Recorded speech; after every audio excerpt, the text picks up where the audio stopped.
Hello, I've got another story for you today.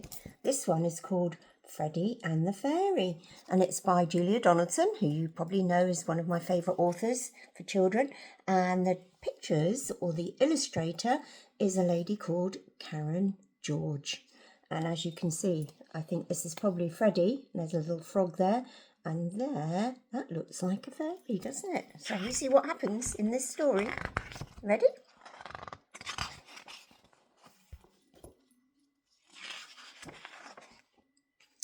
Freddie found a fairy tangled in a tree. "Help! I'm stuck!" the fairy cried. So Freddie set her free, and there she is, look, stuck in the tree. And there's Freddie. Look, he's got his teddy. Have you got a favourite teddy? "Thank you," said the fairy. "My name is Bessie Bell. I'll grant you all your wishes, though I can't hear very well." No, that poor little fairy can't hear very well. I wonder what's going to happen to Freddie and his wishes. Look, he's got his teddy on his head.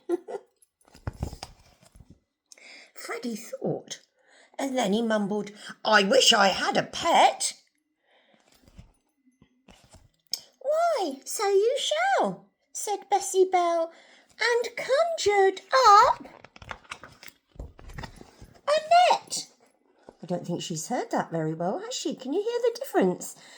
Freddie said he wanted a pet, and the fairy has given him a net. They rhyme, don't they? Pet, net. And look, can you see he's got a fish in his net? "I'd rather have a dog." "Hey presto," said the fairy, and conjured up. Oh, look, can you see that's what Freddie's thinking, a nice little doggy. What do you think? A frog.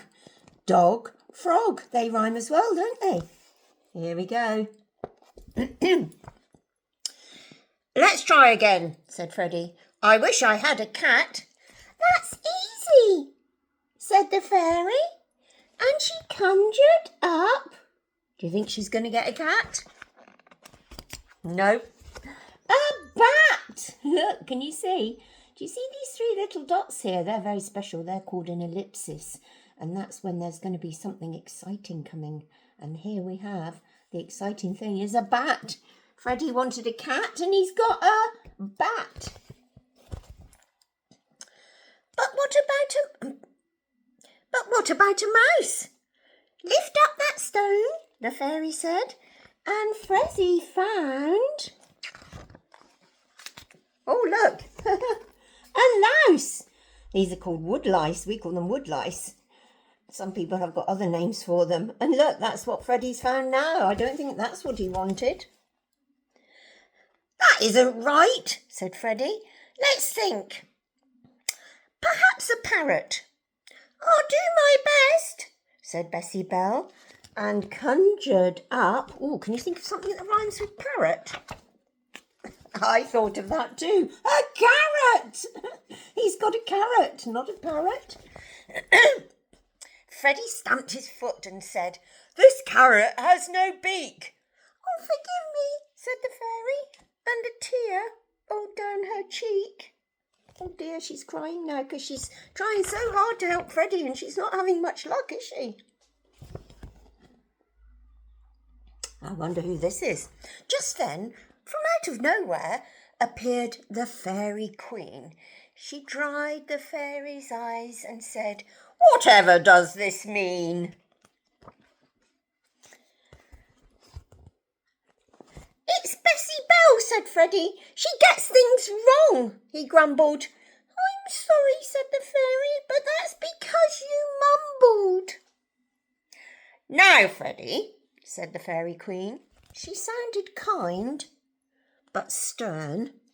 "Before you wish again, there are 3 rules for you to learn." And I think the Fairy Queen is going to teach Freddie the rules. And look, here we go. Here are coming the rules. Rule 1, you mustn't mumble. Rule 2, don't turn away. The fairy needs to see your lips to read the words you say. Rule 3, don't cover up your mouth. She can't see through your hand. Obey these 3 gold rules and then I'm sure she'll understand. So here we go. Here are the 3 rules. Do you remember them? Rule 1, don't mumble. Rule 2, don't turn away. And rule 3, don't put your hand over your mouth. So Freddie learned the 3 golden rules. And now he speaks quite clearly.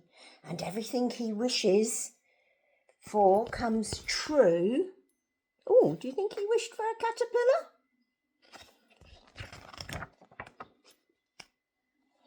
Or very nearly. Or did he wish for a gorilla? Caterpillar gorilla. Look at this great big gorilla he's got. Whoop, that's not quite what I wanted. And look, the gorilla's got a big bunch of bananas. Do you like bananas? One of my favourites. Anyway, I hope you liked the story today. Freddie and the Fairy. Bye for now.